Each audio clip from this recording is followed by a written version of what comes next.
فاتحہ.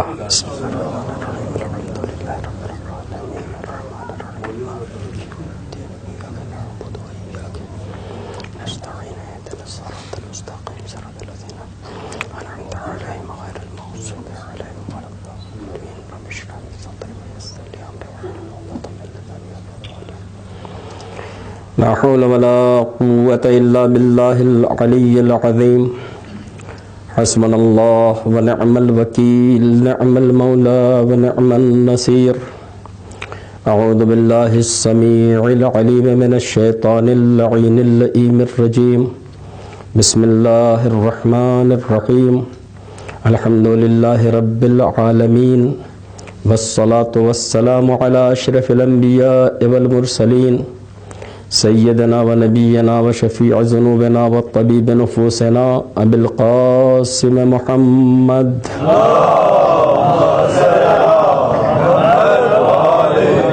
وعلى آله الطاهرين المعصومين المظلومين، واللعن الدائم على أعدائهم وقاتليهم ومنكر فضائلهم أجمعين من الآن إلى قيام يوم الدين. آمين يا رب العالمين. أما بعد فقد قال الحكيم في كتابه الكريم. بسم الله الرحمن الرحيم. هو الذي بعث في الأميين رسولا منهم يتلو عليهم آياته ويزكيهم ويعلمهم الكتاب والحكمة وإن كانوا من قبل لفي ضلال مبين. صلوات.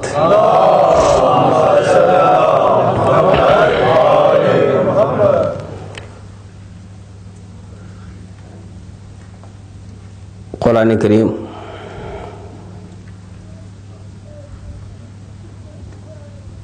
ارشاد فرما رہا ہے، هو الذی بعث فی الامیین رسولا منہم. وہی وہ ہے جس نے ام القریٰ کے رہنے والوں میں انہی میں کا ایک نبی بنا کے بھیجا. یہ نبی ان کے درمیان اللہ کی آیتوں کی تلاوت کرتا تھا، ان کا تزکیہ نفس کرتا تھا، انہیں کتاب اور حکمت کی تعلیم دیتا تھا، در حالے کہ وہ کھلی ہوئی گمراہی میں مبتلا تھے. گفتگو کا آغاز کرنے سے پہلے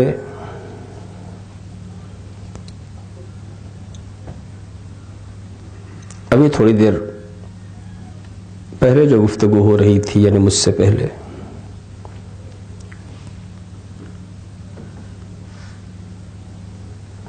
اس سلسلے میں سب سے پہلے میں اپنے محترم بزرگ کی خدمت میں یہ عرض کروں گا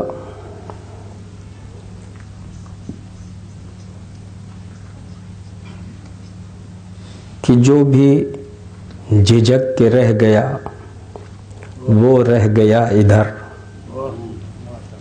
جو بھی جھجک کے رہ گیا وہ رہ گیا ادھر. جس نے لگائی ایڑ وہ خندق کے پار تھا.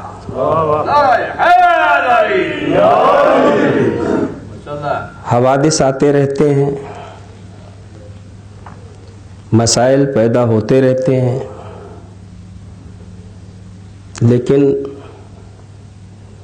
مزہ اسی وقت ہوتا ہے جب مسائل کے درمیان انسان کام کرے. تو نہ صرف یہ کہ اس کا لطف حاصل ہوتا ہے بلکہ اس کا اجر بھی زیادہ سے زیادہ ہو جاتا ہے. اس لیے کہ ایک طرف ہم کام کر رہے ہیں، دوسری طرف ذہنی الجھنیں جو پیدا ہو رہی ہیں، جو دباؤ پیدا ہو رہا ہے. تو پروردگار عالم دوہرا اجر دیتا ہے اگر مومن خلوص نیت کے ساتھ امور کو انجام دے رہا ہے. اور یقیناً جہاں تک میں جانتا ہوں،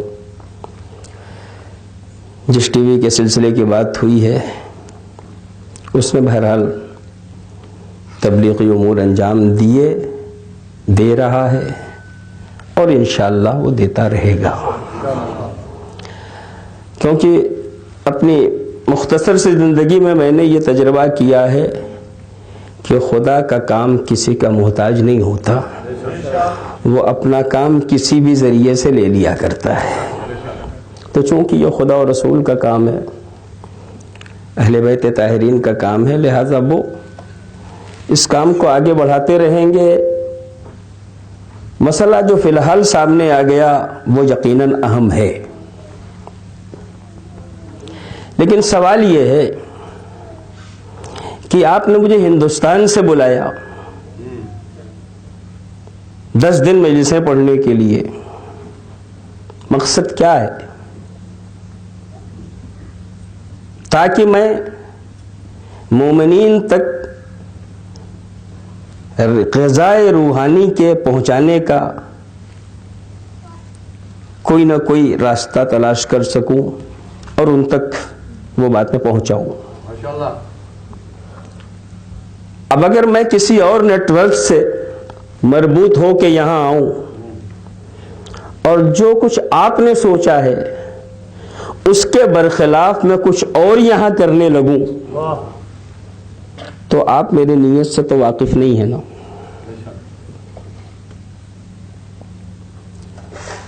اب جب میں کر گزروں گا تو بعد میں آپ مجھ سے سوال و جواب کر سکتے ہیں، لیکن جس وقت میں کر رہا ہوں اس وقت تو تیر کمان سے نکل گیا، اور کہتے ہیں کہ کمان سے نکلا ہوا تیر واپس نہیں آتا. یہاں بھی مسئلہ کچھ ایسے ہی ہوا ہے. ایسے حادثات ہم لوگوں نے دیکھے بھی ہیں کہ کسی کو بلائیے کسی اور کام سے اور اس کی بدنیتی اسے کسی اور طرف متوجہ کر دیتی ہے. اگر روکنے ٹوکنے کا موقع ہوتا ہے تو وہاں روک ٹوک بھی دیا جاتا ہے، لیکن ٹیلی ویژن کے پروگرام میں روکنے ٹوکنے کا موقع نہیں ہوتا، اور ظاہر سی بات ہے کہ سامنے جو بیٹھا رہتا ہے وہ بھی کوئی عالم دین نہیں ہوتا کہ وہ اتنی جرات کر سکے کہ فوراً کچھ سوال و جواب کر سکے. تو ایسے حادثے بہرحال بڑا حادثہ ہے. میں کہیں سے یہ نہیں کہہ رہا ہوں کہ یہ حادثہ نہیں ہے، حادثہ ہے اور بڑا حادثہ ہے. لیکن یہ کہ جن لوگوں نے اتنے دنوں کام کیا ہے اس سلسلے میں، انہوں نے اگر معذرت کی اور حقائق کو آپ کے سامنے رکھا ہے تو یقیناً اعتراض کرنا بھی ہمارا حق ہے، لیکن اگر صحیح طریقے سے معذرت ہم تک پہنچ گئی ہے تو اسے تسلیم کر لینا بھی ہمارا حق ہے. اور ہمارا کام ہے کہ جس طریقے سے ہم کم ہو یا زیادہ تعاون کرتے رہتے ہیں اسے ٹیلی ویژن کے سلسلے میں، اسی طریقے سے ہم اپنے تعاون کو جاری و ساری رکھیں. اس لیے کہ بڑے بڑے کام کرنے کے لیے پروگرام تو لوگ بناتے رہتے ہیں مگر کر نہیں پاتے.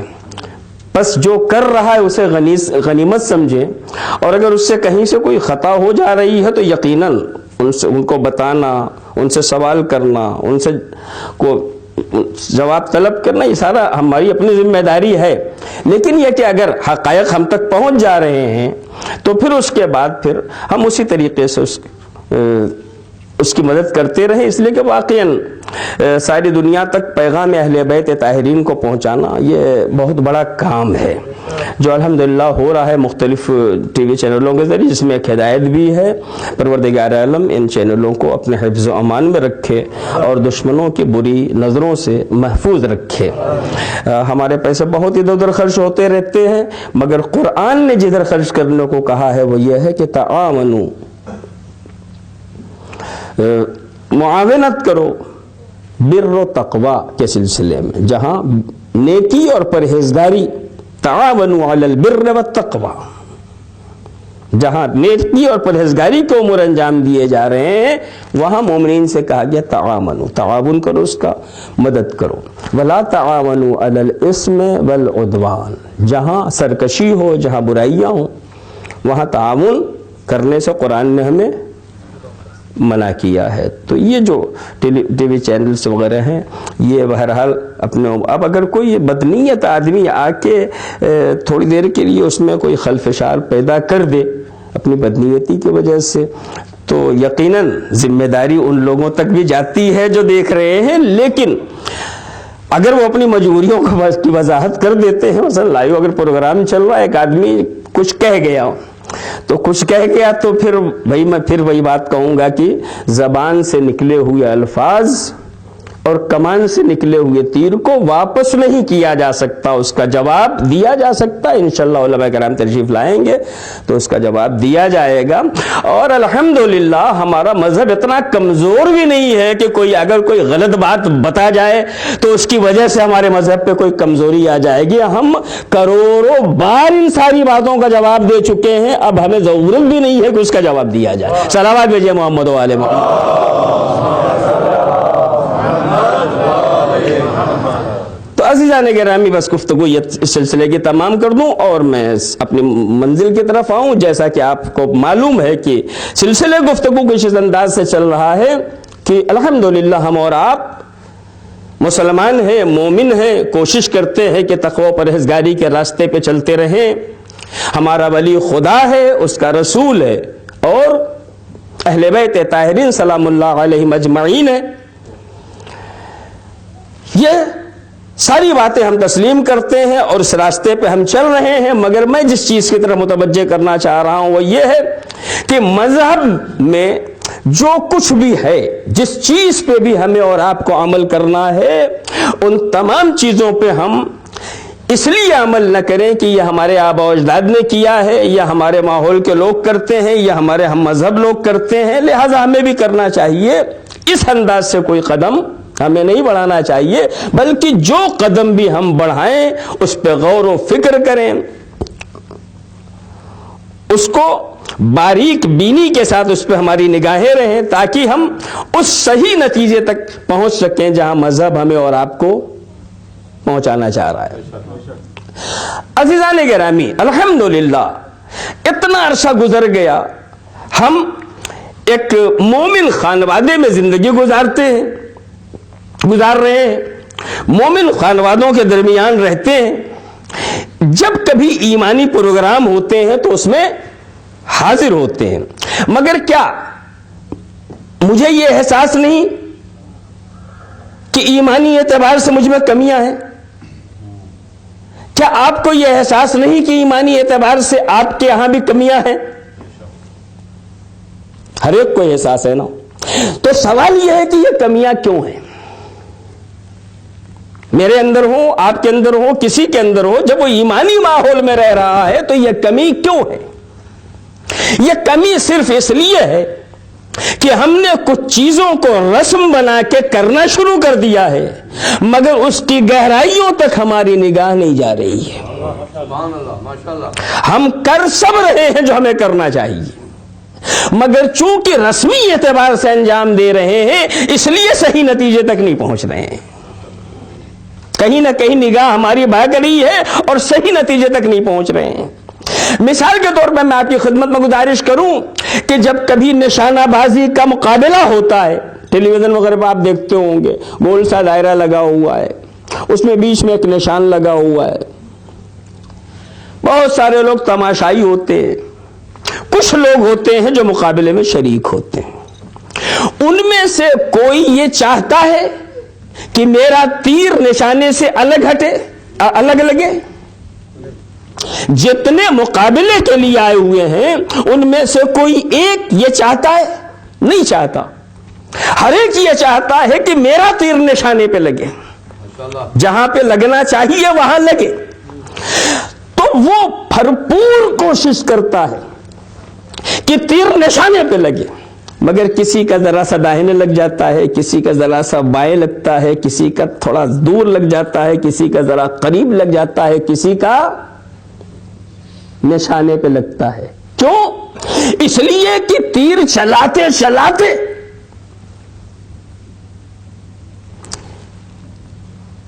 نگاہوں میں کہیں سے فرق آ جاتا ہے، زاویہ نگاہ میں کہیں سے تبدیلی آ جاتی ہے، نتیجے میں چاہتا ہے صحیح منزل تک پہنچا جائے، مگر چونکہ زاویہ نگاہ میں تبدیلی آ گئی ہے لہذا وہ صحیح منزل تک نہیں پہنچتا۔ توجہ ہے نا عزیزان گرامی؟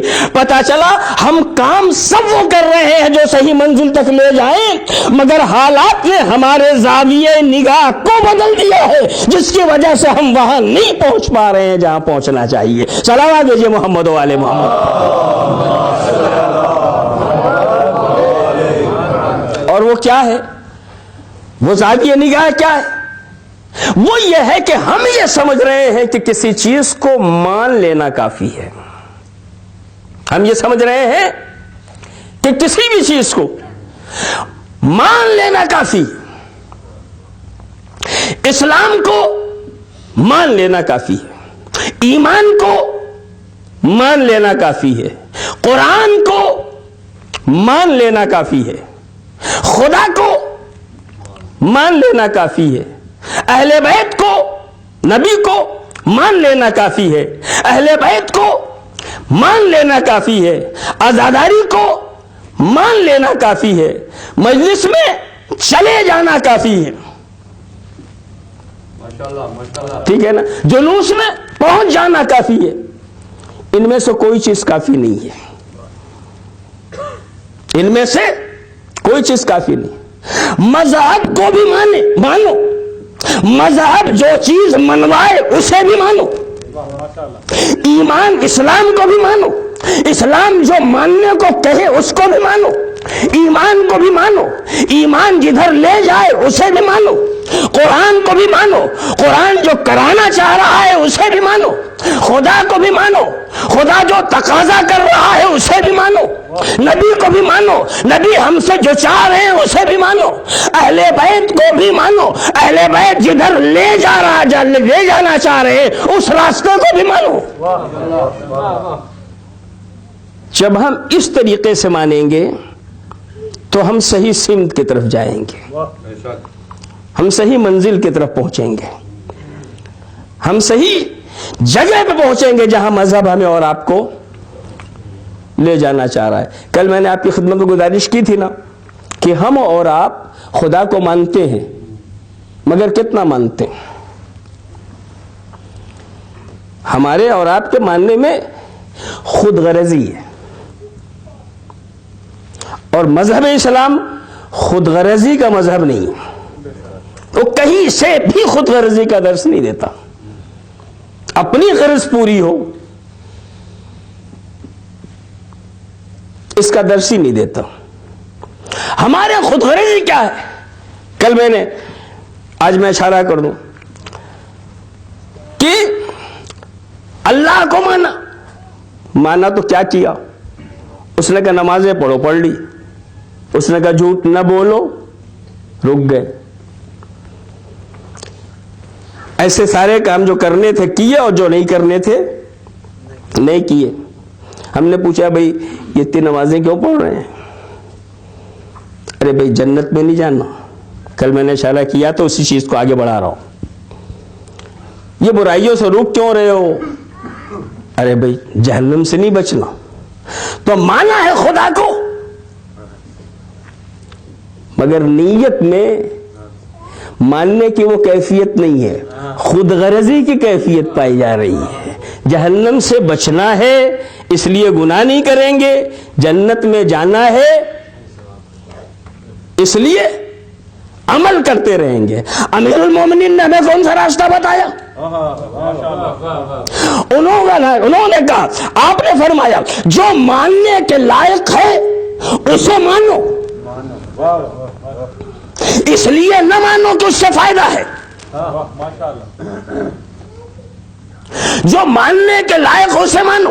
اسی لیے میرے آقا نے فرمایا ما عبدتک طمعا لجنتک ولا خوفا من نارک بل وجدتک اہلا للعبادہ فعبدتک. میں نے معبود نے تیری عبادت تیری جنت کے لالچ میں کی, نہ تیرے جہنم کے خوف سے کی, بلکہ تجھے لائق عبادت جانا تو عبادت کی. ٹھیک ہے نا.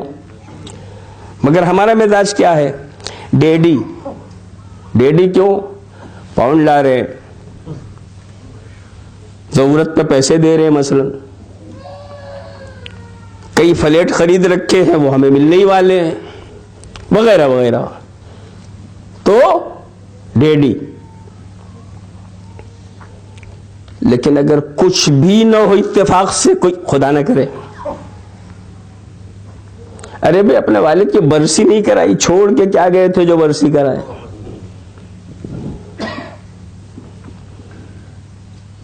تو سامنے کی بات ہوئی نا کہ اگر وہ دے دیں تو ریڈی، اور اگر ان کے پاس دینے کو کچھ نہ ہو تو اس لائق بھی نہیں ہے کہ ان کی برسی کرائی جائے، ان کا فاتحہ پڑھوایا جائے، اس لیے کہ وہ چھوڑ کے کیا گئے تھے، انہوں نے ہمارے لیے کچھ نہیں کیا تو ہم ان کے لیے کیوں کریں۔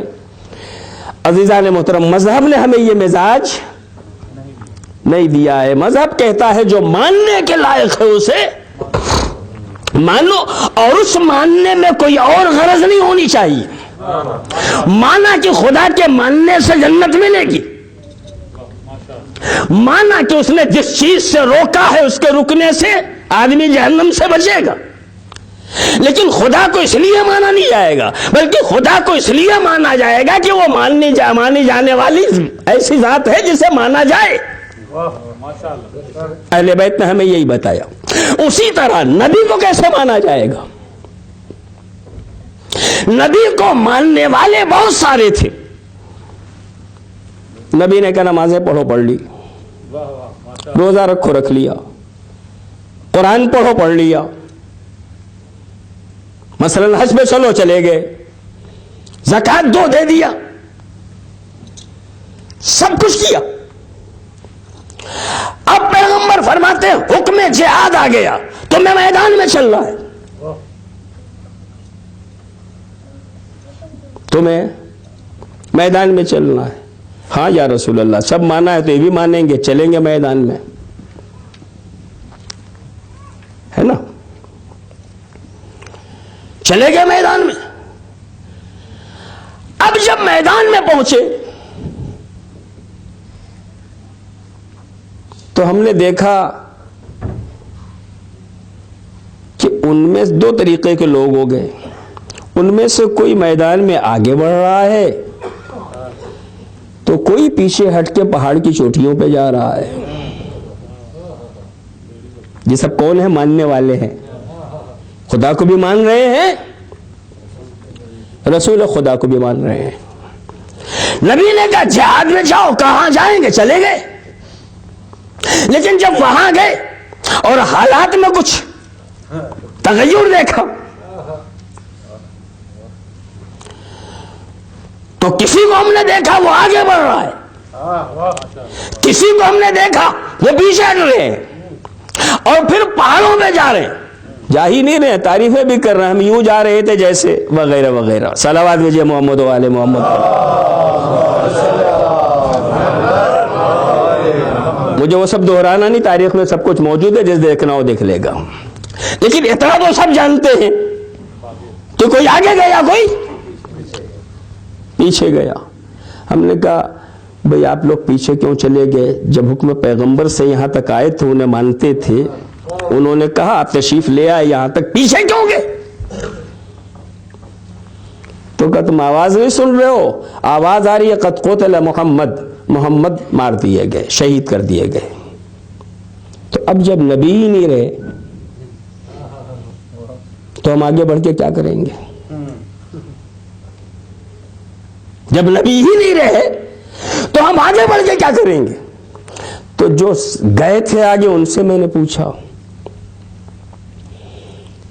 کہ سرکار ان لوگوں نے جو آواز سنی تھی وہ آپ نے نہیں سنی؟ کہ جی سنی تو تھی۔ کہ پھر جب وہ پیچھے گئے تو آپ آگے کیوں بڑھے؟ کہ اس لیے کہ ہم نے ماننے کی طرح مانا تھا، خود غرضی میں نہیں مانا تھا۔ ہم نے نبی کو ماننے کی طرح مانا تھا، ہماری کوئی غرض نہیں تھی، ہم نے نبی کو مانا۔ ہم آگے اس لیے بڑھے کہ جب آدمی بے غرضی کے ساتھ کسی کو مانتا ہے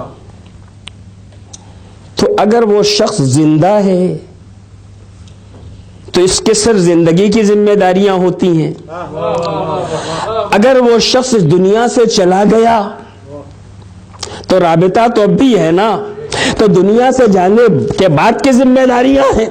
تو میرا فریضہ ہے میں آگے بڑھ کے دیکھوں یہ خبر صحیح ہے غلط، نبی ہیں یا نہیں، اگر ہیں تو ان کی موجودگی کی ذمہ داری میرے سر، اگر نہیں ہیں تو مرنے کے بعد کی ذمہ داری میرے سر۔ اس لیے کہ ہم نے خود غرضی میں نہیں مانا، بے غرضی کے ساتھ مانا ہے، نبی کو اس لائق سمجھا کہ مانا جائے۔ اس لیے مانا ہے تو ہم زندگی میں بھی مانیں گے، مرنے کے بعد بھی مانیں گے۔ وہ ماننا جو زندگی میں ہو مرنے کے بعد نہ ہو وہ سیاست ہے، اسے ماننا نہیں کہا جاتا۔ وہ خود غرضی ہے، اسے ماننا نہیں کہا جاتا۔ وہاں تم دیکھو گے کہ جہاں نبی ہیں مگر سیاست کہہ رہی ہے، خود غرضی کہہ رہی ہے کہ ان کے قتل کا اعلان کر دیا جائے، تو وہاں قتل کا اعلان ہو جاتا ہے۔ اور جب نبی واقعی میں اس دنیا میں نہیں ہے اور سیاست کہہ رہی ہے کہ ان کی وفات کا اعلان نہیں ہونا چاہیے، تو تلوار لے کے کھڑے ہو جاتے ہیں۔ خبردار کسی نے اگر نبی کے مرنے کی اطلاع دے دی، سلام علیہ محمد و آل محمد۔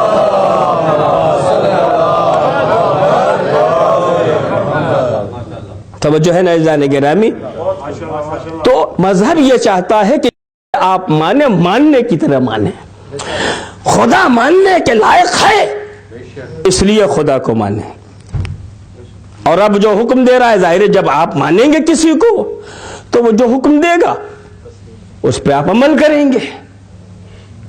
کہے گا یہ کیجئے تو کریں گے، کہے گا نہیں کیجئے نہیں کریں گے۔ لیکن جو خود غرضانہ عبادت جو معاملات ہوتے ہیں نا، جانتے ہیں کتنا بڑا فرق ہے؟ ہم سب کرتے رہیں گے لیکن اس لیے کریں گے کہ خود غرضی ہو، ہماری غرض پوری ہو، تو اس کا انجام جانتے ہیں۔ ایک ہی جملہ آگے ہے جو آپ کی خدمت میں پیش کر دوں کہ نتیجہ کیا ہے۔ میں نے کہا نا کہ جتنے لوگ تھے کلمہ پڑھتے تھے، نمازیں پڑھتے تھے، قرآن پڑھتے تھے، نبی کو مانتے تھے، پیغمبر کے چاہنے والے تھے، آپ کے حکم سے میدان تک آئے تھے، یہاں تھوڑا سا فرق ہوا، کوئی آگے کوئی پیچھے۔ اب آگے والے جو تھے وہ جب تشریف لے گئے تو دیکھو پیغمبر کا انتقال نہیں ہوا ہے، مارے نہیں گئے ہیں، بلکہ بے ہوش ہے، زخمی ہے، اپنی ذمہ داری کو پورا کرنا شروع کیا، گھوم رہے ہیں، طواف فرما رہے ہیں اور نبی کی حفاظت کر رہے ہیں۔ اتنے میں نبی کی آنکھیں کھلی، اتنے میں پیغمبر نے آنکھیں کھولی، اور آنکھیں کھول کے امیر المومنین کو جب دیکھا کہ وہ آپ کی حفاظت کر رہے ہیں تو ایک سوال کیا۔ سوال یہ تھا، علی سب گئے تو تم کیوں نہیں گئے؟ خود غرضی میں ماننا اور ماننے کی طرح ماننے میں فرق ہے۔ سب گئے تو تم کیوں نہیں گئے؟ تو امیر المومنین نے جواب کیا دیا ہے جانتے ہیں؟ اکفر بعد الایمان یا رسول اللہ، اے نبی کیا میں بھی ایمان کے بعد کافر ہو جاتا؟ صلوات علی محمد و آل محمد۔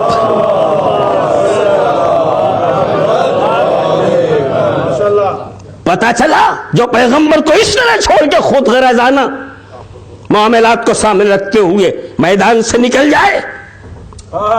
علی بتا رہے ہیں اگر ایسے لوگ دکھائی دیں تو اسلام کہتے رہے مگر وہ کافر ہے، ایمان چلاتے رہے مگر وہ کافر ہے۔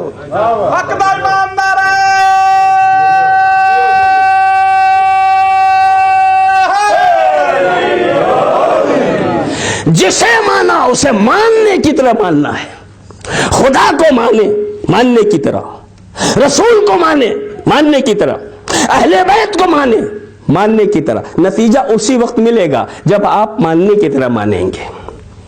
اور اگر خود غرضی ہوگی تو خود غرضی انسان کو تباہی کی طرف لے جائے گی۔ اس لیے ہر چیز پہ غور و فکر کرنے کی ضرورت ہے۔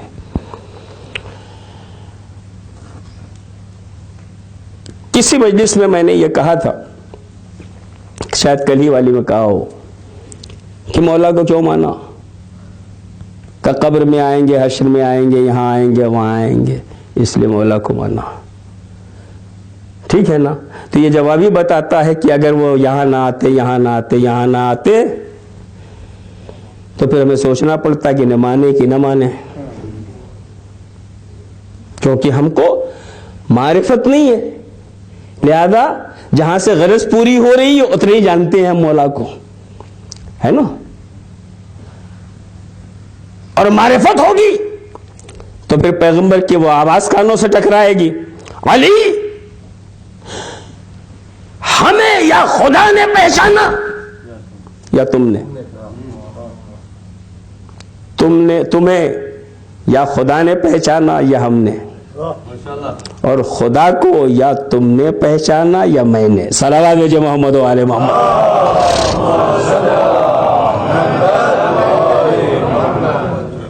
تو اس وقت کی گفتگو یہ ہے کہ ہمیں باریک بینی کے ساتھ ہر چیز کے اوپر عمل کرنا چاہیے. جو بھی قدم ہم آگے بڑھا رہے ہیں اس میں ہمیں باریک بینی کے ساتھ قدم اس مرحلے میں رکھنا چاہیے اور قدم اس سلسلے میں بڑھانا چاہیے کہ ہم سمجھیں کہ جن ذوات سے ہمارا تعلق ہے وہ کیا ہے.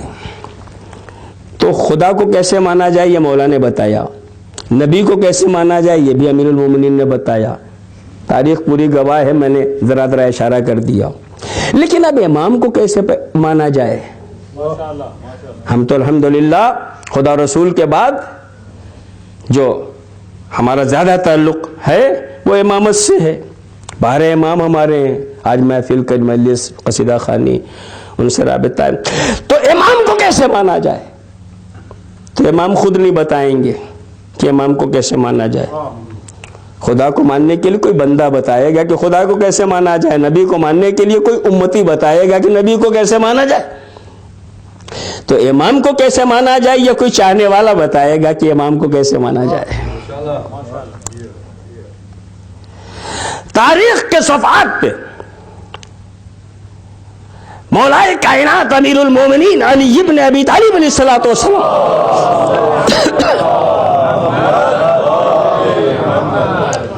کہ ایک چاہنے والے کا واقعہ ملتا ہے. ایک غلام حبشی تھا جو مولا کو بہت چاہتا تھا. ایک غلام حبشی تھا جو مولا کو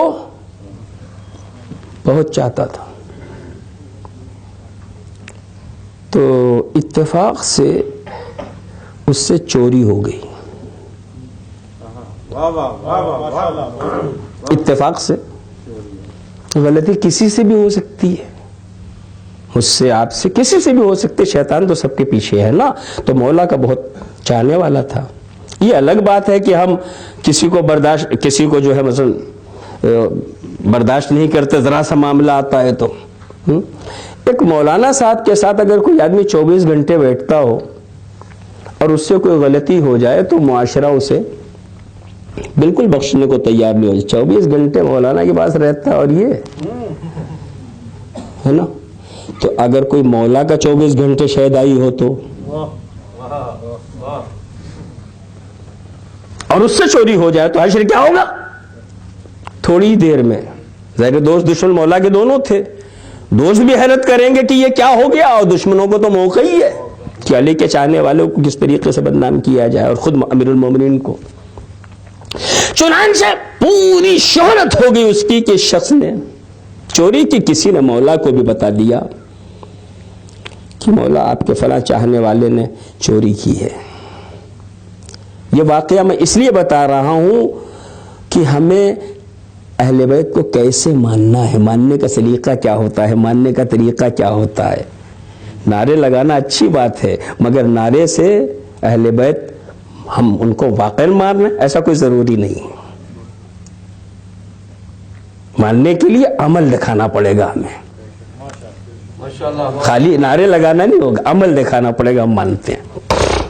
چنانچہ مولا کو کسی نے بتایا کہ مولا آپ کا فلاں دوست اس سے چوری ہو گئی. تو مولا نے سن لی بات. تھوڑی ہی دیر میں دیکھا کہ وہ سیدھا مولا کی طرف چلا آ رہا ہے. کون؟ جس کے لیے ابھی ابھی کسی نے بتایا تھا کہ مولا آپ کا فلاں دوست جو حبشی غلام ہے اس نے چوری کی ہے. زمانہ وہ ہے جب امیر المومنین تخت خلافت پہ ہیں، آپ کی حکومت کا دور ہے. عدالت علوی جانتے ہیں نا، امیر المومنین کی عدالت کا عالم کیا ہے؟ بھائی گھریلو بات کرنے کے لیے آ رہے ہیں، کچھ کہنا چاہ رہے ہیں. امیر المومنین گھر میں بیت المال کا حساب و کتاب لکھ رہے ہیں، وہ بیت المال کا چراغ جل رہا ہے. عقیل آ کے کہتے ہیں تھوڑی دیر کے لیے تھوڑی گفتگو، تو مولا نے وہ چراغ بجھایا، اندھیرا ہوا. کہا جی بات کیجیے. اندھیرے میں کہاں بات ہماری اور تمہاری ہے، چراغ بیت المال کا ہے. تو جس میرے آقا مولا کا یہ حال ہے. علماء نے لکھا لوگ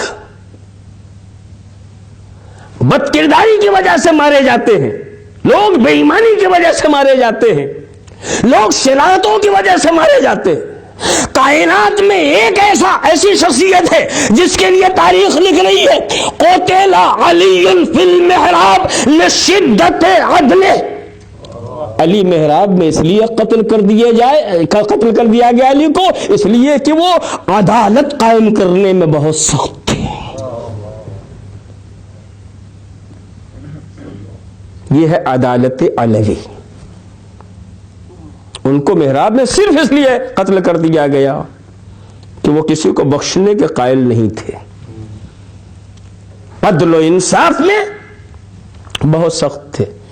تو جو علی یہ ہیں اور خود آپ کی حکومت کا دور ہے اور آپ کو پتہ چل چکا ہے کہ وہ اس نے چوری کی ہے، چاہے دوستی کیوں نہ ہو.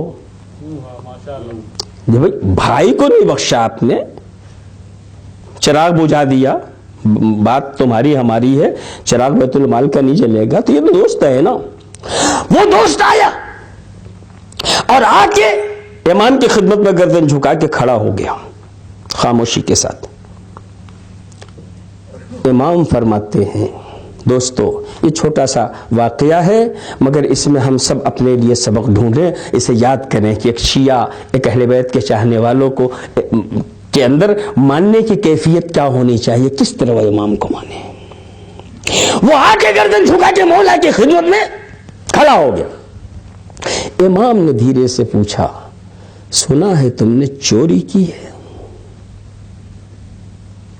سنا ہے تم نے چوری کی ہے؟ تو گردن جھکائے ہوئے وہ کہتا ہے ہاں آقا مجھ سے چوری ہو گئی. امیر المومنین کی عدالت کو سامنے رکھیں اور اس کے اقرار کا نتیجہ کیا ہوگا؟ ہاتھ کٹے جائیں گے. لیکن مولا نے پوچھا چوری کی ہے؟ کہاں کی ہے؟ اب سنیے امام فرماتے ہیں اے کاش تو نہ کہتا میں نے چوری کی.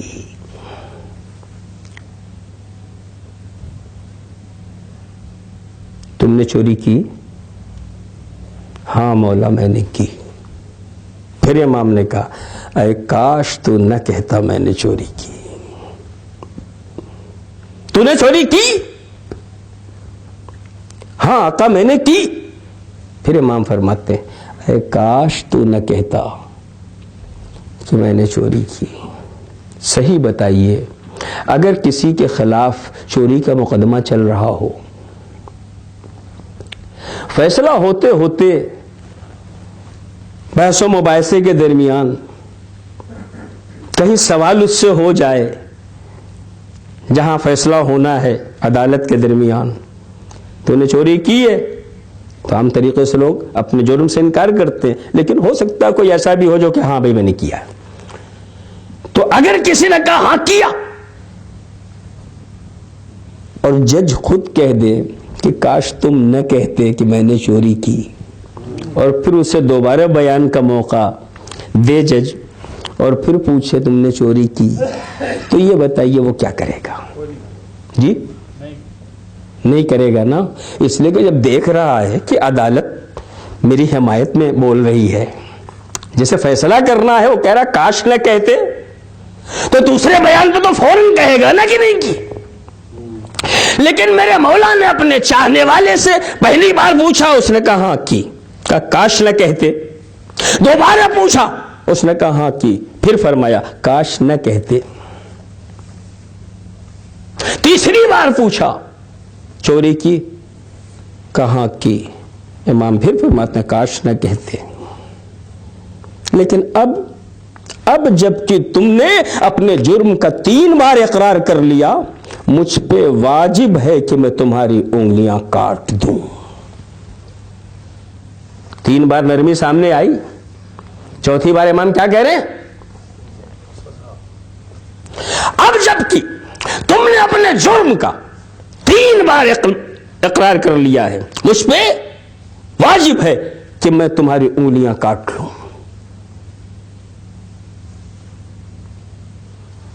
تو میں نے کہا مولا آپ اتنی نرمی کیوں کر رہے ہیں جب اتنی سختی کرنی تھی؟ تھوڑی دیر پہلے کتنے نرم تھے اور تھوڑی دیر کے بعد اتنے سخت ہو گئے۔ مولا آپ نے نرمی کیوں کی؟ کاش نہ کہتا، کاش نہ کہتا، اگر نہ کہتا تو کیا ہوتا؟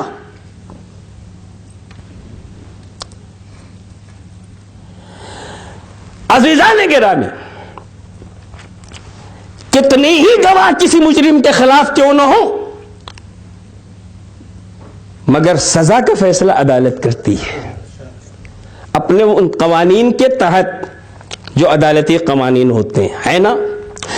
مولا یہ فرمانا چاہ رہے ہیں کہ اگر یہ اقرار نہ کرتا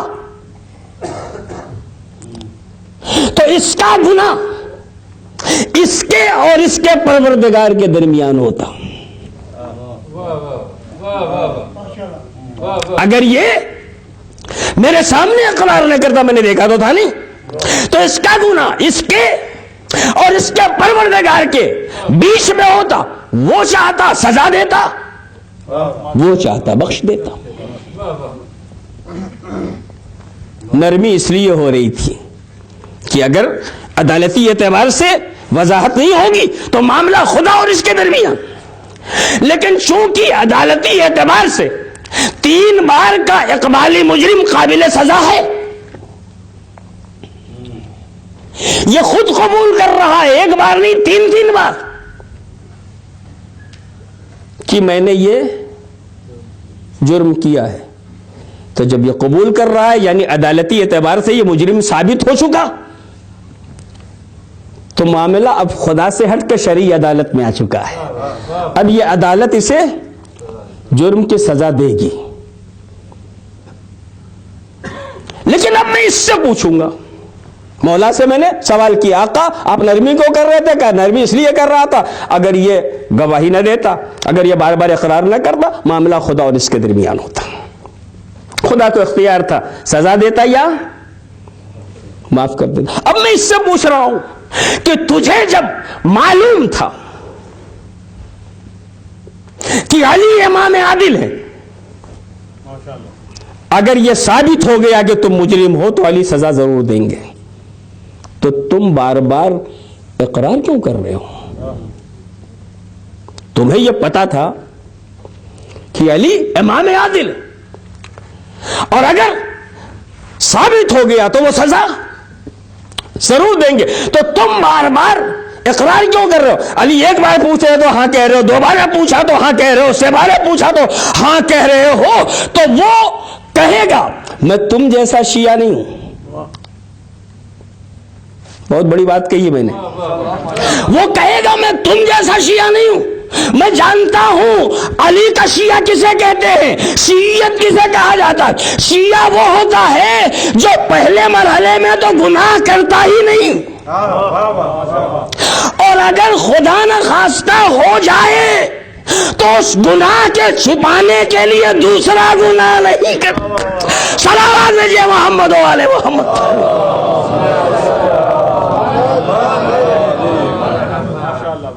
ایک گناہ تو مجھ سے خود ہی ہو چکا ہے، میں جھوٹ بول کے دوسرا گناہ کر رہی ہوں۔ میں علی کا چاہنے والا ہوں، ایک گناہ خود ہی میرے لیے بہت کافی ہے میرے دامن کردار پہ دبے کے لیے، کیونکہ اہل بیت اپنے چاہنے والوں سے کیا چاہ رہے ہیں؟ کونوا لنا زینا ولا تکونوا علینا شینا، اے ہمارے شیعو تم ہمارے لیے زینت بنو، بدنما داغ نہ بنو، ہمارے دامن کے لیے دھبا نہ بنو، زینت بنو۔ عقیدت بھی تو بہت بڑی چیز ہوتی ہے نا، اور آج کل تو عقیدوں کا معاملہ ہی عجیب و غریب چل رہا ہے۔ پہلے قرآن و احادیث کے ذریعے عقیدہ لیا جاتا تھا، خدا و رسول و معصومین کے اقوال کے ذریعے عقیدہ لیا جاتا تھا، اور اب ہر گھر میں فیکٹری عقیدے کی.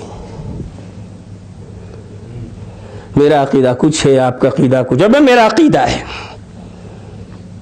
دیکھ رہے ہیں نا عقائد آج کل جو چل رہے ہیں مختلف. میرا عقیدہ یہ ہے. ارے بھائی آپ کا عقیدہ یہ ہے. یہ بتائیے امیر المومنین کو ہم اور آپ خدا مانتے ہیں یا بندہ؟ جی بندہ. اور نصیری خدا. ٹھیک، یہ دونوں عقیدوں میں اچھا کون سا لگ رہا ہے؟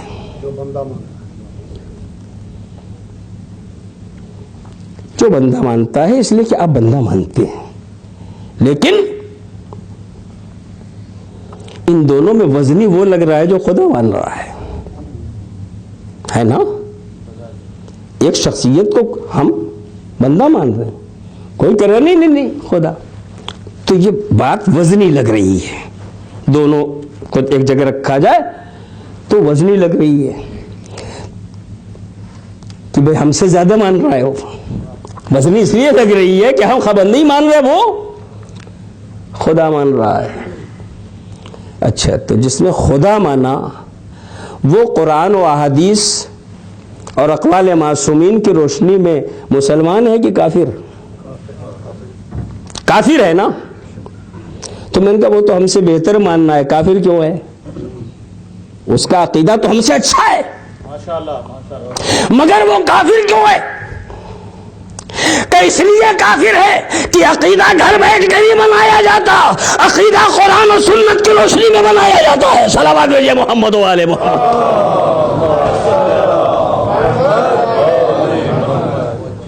توجہ ہے نا جانے کے میں؟ قرآن و سنت و حدیث کی روشنی میں عقیدہ بنایا جاتا ہے. مذہب ہمارا نہیں ہے، جس نے مذہب بھیجا ہے اس نے قانون بھی بھیجا ہے. تو عزیزان گرامی،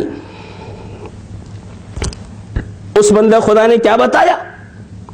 اس بندے خدا نے یہ بتایا کہ علی کا شیعہ وہ ہوتا ہے جو خطا کرتا نہیں، اور اگر ایک بار اس سے کسی وجہ سے خطا ہو جائے تو دوبارہ خطا نہیں کرتا. بہرحال اس نے اقرار کر لیا مولانا کے ذرا ہاتھ کاٹوں گا. زندگی بھر مولا کی اطاعت کی، جس عمر میں بھی رہا ہو مولا کی اطاعت کر رہا تھا. ایک غلطی ہو گئی، ایک غلطی، تو علی نے بخش دیا؟ نہیں بخشا نا، کاٹی نا انگلی. علی آواز دے رہے میرے چاہنے والوں، میری محبت کے نام پہ گناہ نہ کرنا. صلوات بھیجیے محمد و آل محمد.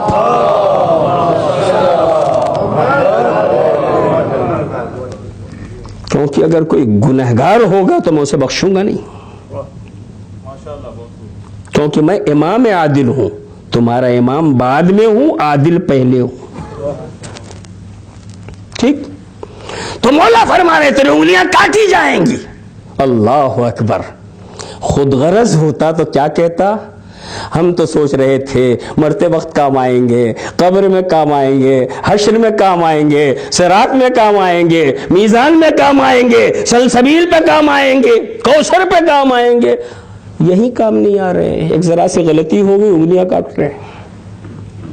اگر عقیدے کا صحیح نہیں ہوتا، خود غرض ہوتا تو وہ یہ سوچتا، لیکن وہ خود غرض نہیں تھا، صحیح عقیدے کا مالک تھا. اس لیے جب مولا نے فرمایا کہ میں تیری انگلیاں کاٹوں گا اس لیے تو اقبالی مجرم ہو چکا، تو کہتا ہے مولا میں آیا ہی اس لیے ہوں کہ مجھے قیامت تک کا انتظار نہ کرنا پڑے اور آپ کے پاک ہاتھوں سے پاک ہو جاؤں. صلوات بھیجیے محمد و آل محمد.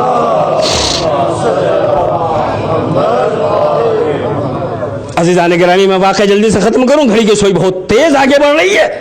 ایک صلوات اور بھیج دی محمد و آل محمد.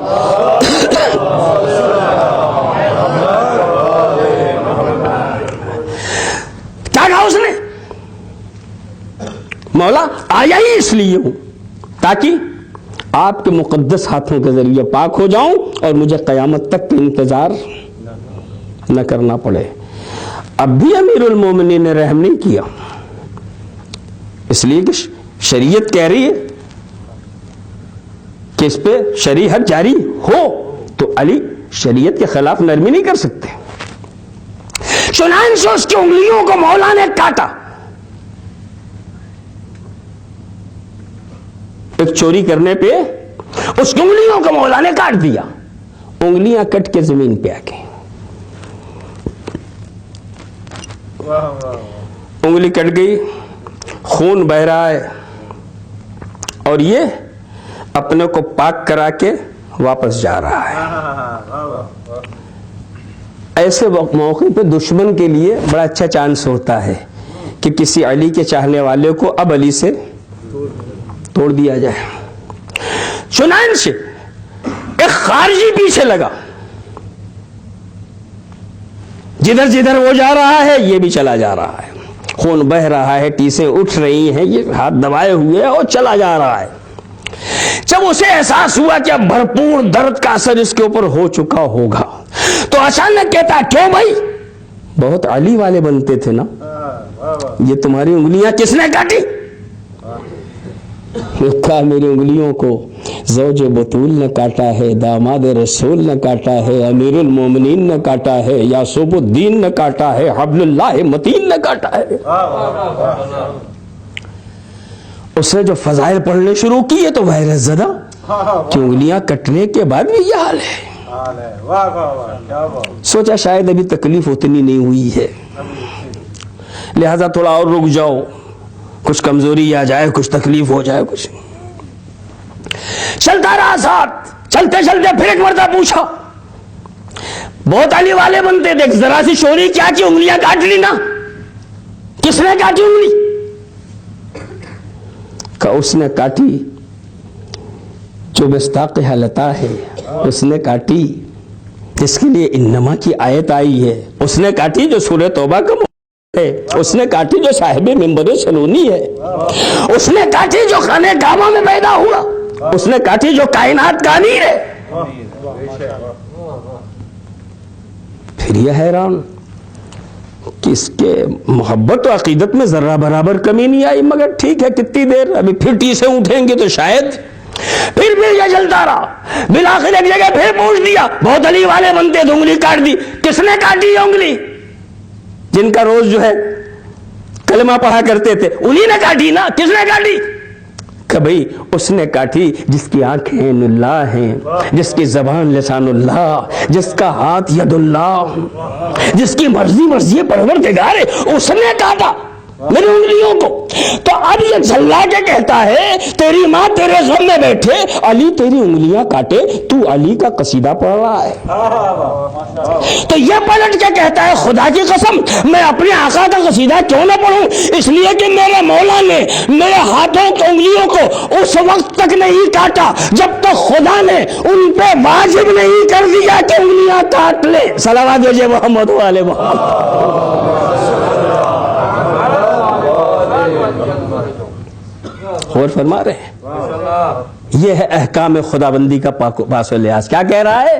میرے مولا نے اس وقت تک میری انگلی نہیں کاٹی جب تک خدا نے ان پہ واجب نہیں کر دیا کہ وہ میری انگلی کاٹے. اتنے میں کسی نے آ کے میرے آقا سے بتایا، مولا عجیب چاہنے والا ہے، انگلی کٹ گئی ہے، چلا جا رہا ہے اور آپ کا قصیدہ پڑھ رہا ہے. امام حسن علیہ الصلوۃ والسلام کو بلایا، فرمایا جاؤ اپنے چچا کو بلا لے آؤ. مولا ابھی یہ حکومت اسلامی کا مجرم تھا، اب آپ کہہ رہے ہیں جاؤ چچا کو بلا لے آؤ. کہاں؟ میرا رشتہ دار وہ نہیں ہے جو میری نسل میں آ رہا ہے، میرا رشتہ دار وہ ہے جو اتنی سختیاں جھیل کے بھی اسے مانے جو میں منوا رہا ہوں. صلوات بھیجے محمد والے محمد. ختم ہوگی بات، ایک جملہ اور کہوں گا عزیزان گرامی. اسے واپس بلایا گیا امیر المومنین کی بارگاہ میں جب آیا ہے تو میرے مولا نے نہایت محبت سے اس کے ہاتھوں کو پکڑا، سبحان اللہ، زمین سے کٹی انگلیاں اٹھائی، اٹھا کے ان کٹی انگلیوں کو انگلیوں سے پہ لگایا، لگا کے ردا کا سایہ کیا، زیر لب کچھ پڑا اور ردا ہٹا دی۔ اب جو دنیا نے دیکھا تو یہ دیکھا کہ انگلیاں ایسے جڑی ہیں جیسے کٹی ہی نہیں تھی، انگلیاں ایسے جڑی ہیں جیسے کٹی ہی نہیں تھی۔ میں نے ہاتھ جوڑ دیے، میرے آقا جب آپ کو جوڑنا تھا تو کاٹی کیوں تھی، اور کاٹنا تھا تو جوڑی کیوں تھی؟ تو علی نے آواز دی، علی امام عادل ہے، خطا ہوگی تو سزا ضرور دے گا، لیکن اگر سزا کے بعد بھی تم اس جادے پہ باقی رہ جاؤ گے جو ایمانی جادہ ہے تو علی بلا کے تمہیں اس کا عوض بھی دے دے گا، تاکہ بتائے انگلی کا کاٹنا ہماری عدالت ہے، کٹی انگلی کو جوڑنا ہماری چاہنے والوں سے محبت ہے۔ صلوات بھیجیے محمد و آل محمد۔ بس عزیزان گرامی، مذہب اتنا آسان نہیں تھا، بہت سخت ہے مذہب۔ ایک چھوٹے سے واقعے سے آپ نے تھوڑا اندازہ لگایا ہوگا مذہب کتنا سخت ہے اور کتنا اہم ہے اس جہاں عدالت کو عام کیا جائے۔ یہی وجہ ہے کہ اس اہم مذہب کو بچانے کے لیے کربلا کی سرزمین کی طرف وہ مقدس گھرانہ آیا جس سے مقدس اس کائنات میں کوئی اور گھرانہ نہیں تھا۔ آج کی تاریخ ہم اس کا غم کرتے ہیں جسے سفیر حسین ابن علی کہا جاتا ہے۔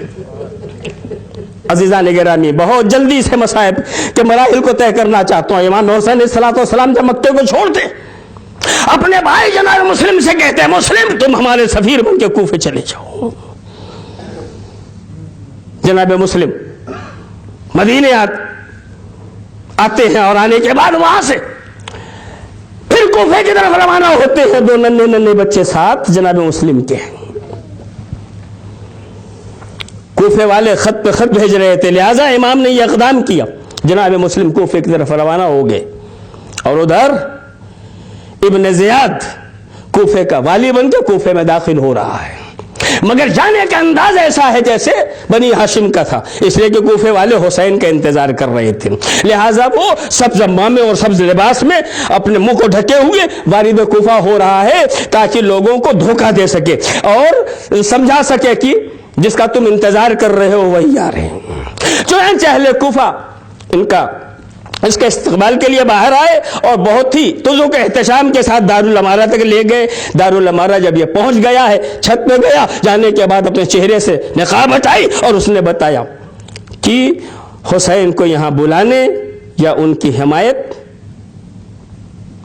کا نتیجہ کیا ہوگا۔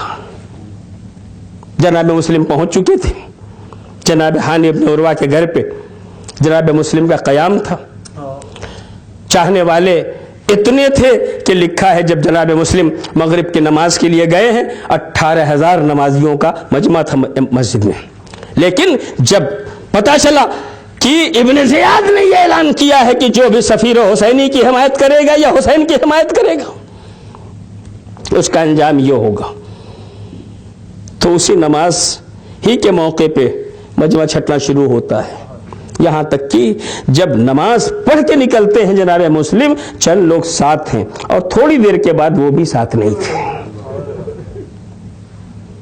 ادھر جناب ہانی کو بھی گرفتار کر دیا گیا تھا، تفصیل میں جانے کا بالکل موقع نہیں رہ گیا، ادھر ہانی کو گرفتار کر لیا گیا، ادھر جناب مسلم جائیں تو کہاں جائیں۔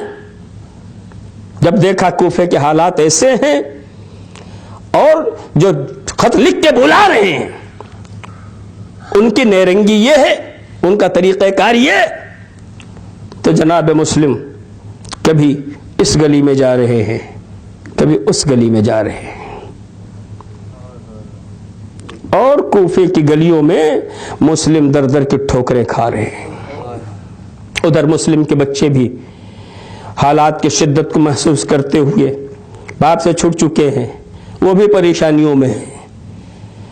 میں اس وقت دونوں کا ذکر نہیں کر سکتا، میں جناب مسلم کا ہلکا سا ذکر کر کے گفتگو کو تمام کر دینا چاہتا ہوں۔ عزیزان گرامی، کہ جناب مسلم کا حال یہ ہے جنہیں حسین نے سفیر بنا کے بھیجا تھا کہ جب کوفے میں بھوک و پیاس کے عالم میں چلتے چلتے تھک جاتے ہیں تو ایک دروازے کے اوپر جناب مسلم بیٹھ جاتے ہیں پیاس کی شدت کی وجہ سے، تو بیٹھے ہیں، اتنے میں کوئی مومنہ آتی ہے دروازے کو بند کرنے، تو اس نے دیکھا کہ دروازے پر کوئی شخص بیٹھا ہوا ہے، تو وہ کہتی ہے اے بندے خدا، کوفے کے حالات بہت ہی خراب ہو چکے ہیں، یہاں اس طریقے سے کسی گھر پہ دروازے پہ بیٹھنا مناسب نہیں ہے، تو لگتا ہے مسافر ہے، اگر تیرا گھر ہو یہاں تو اپنے گھر چلا جا، اپنے اہل و عیال میں چلا جا۔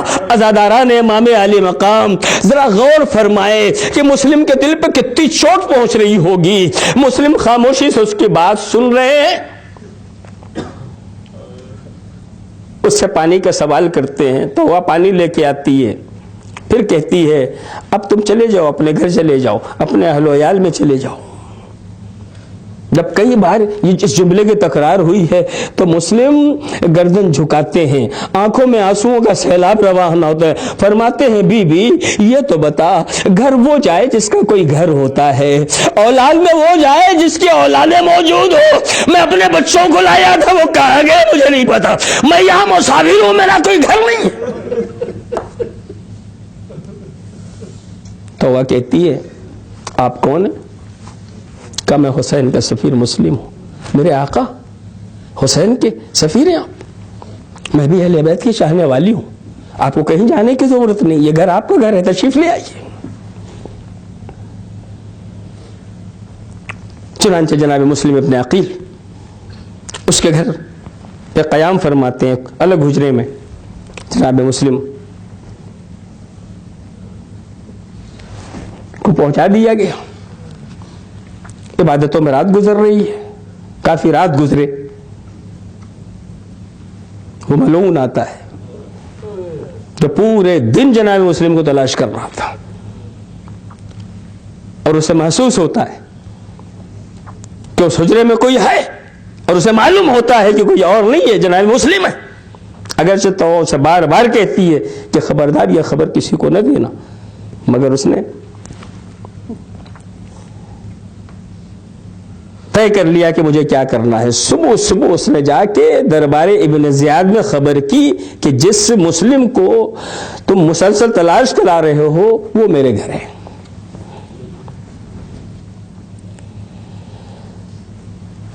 ادھر فوجیں چلی،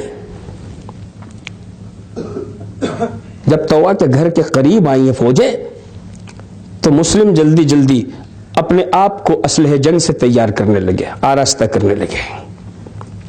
طوع کہتے میرے آقا کہاں تشریف لے جا رہے ہیں؟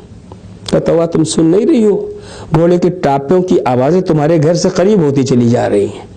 کہ کیا مطلب؟ کہ مطلب یہ کہ کسی نے خبر دی ہے اور وہ میری گرفتاری کے لیے آ رہے ہیں۔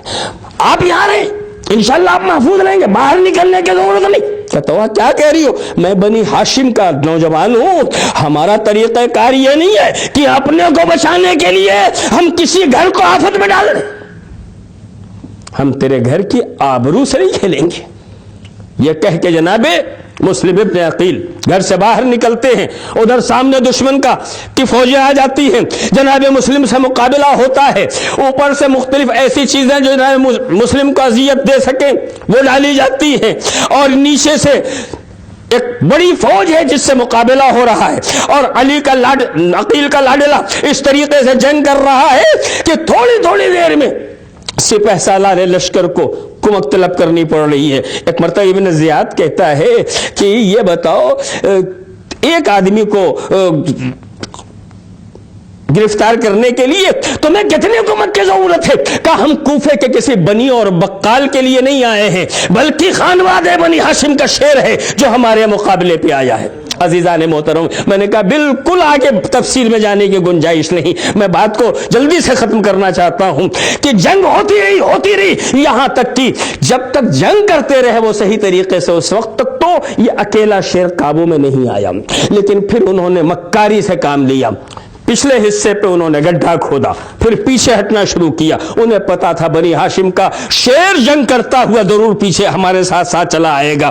چنانچہ جناب مسلم آگے بڑھتے رہے، یہاں تک ایک مرتبہ پیر اس گڈھے میں جاتا ہے، بیلنس بگڑتا ہے اور جناب مسلم اس میں گرتے ہیں. چاروں طرف سے گھیر لیا جاتا ہے اور سفیر حسینی کو کوفے کے سرزمین پہ گرفتار کر لیا جاتا ہے.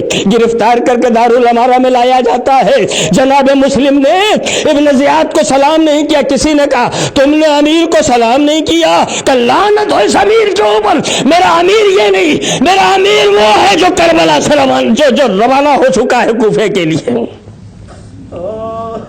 میرا امیر حسین ابن علی ہے، عزاداران امام علی مقام. وہاں جناب مسلم کچھ وصیتیں کرتے ہیں. پہلے تو پانی مانگا، بہت پیاسے تھے، تھک چکے تھے لڑکے. سب سے پہلے پانی آیا. جو ہی پانی پینا چاہ رہے ہیں دندان مبارک شہید ہو کے اس کے اندر گر جاتا ہے. پانی خون آلود ہوتا ہے، پھینک دیا. دوبارہ آیا پھر وہی ہوا، سے بار آیا پھر وہی ہوا. فرمایا انا للہ و انا الیہ راجعون. شاید مرنے سے پہلے میری قسمت میں پانی نہیں ہے. میں ہاتھ جوڑ دوں گا، اے مسلم تم دیباچے سانے نینوا ہو. میرے آقا تم سے کتاب کربلا کا آغاز ہونے والا ہے اور کتاب کربلا میں اہم ترین بات پیاس ہے. کیسے ممکن ہے کربلا میں اصغر پیاسا مارا جائے، اکبر پیاسا شہید ہو اور محمد پیاسے شہید ہو اور تم شہادت سے پہلے پانی پیو؟ نہیں ہو سکتا مسلم عزیزو. پھر اس کے بعد وصیت کرتے ہیں جناب مسلم، میرے آقا حسین کو ممکن ہو تو روک دو، وہ کوفے نہ آئے. میں مقروض ہو گیا ہوں، ان قرضوں کو میری فلاں چیزیں بیچنے کے بعد ادا کر دیا جائے، وغیرہ وغیرہ. وصیتیں کر لی. اس کے بعد ابن زیاد نے جناب مسلم کو حکم دیا، قاتل کو حکم دیا مسلم کو لے کے جاؤ دارالامارہ کی چھت پہ لے جا کے شہید کرو.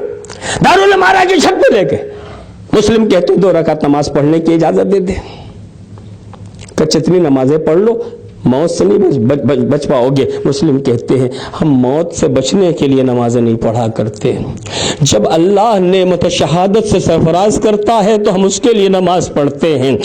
2 رکعت نماز پڑھی، رخ کیا اس طرف جدھر سے امام آنے والے تھے. السلام علیکم یا ابا عبداللہ، السلام علیکم یا ابن رسول اللہ. مولا آپ کا غلام اپنی جان قربان کرنے کے لیے آمادہ ہے.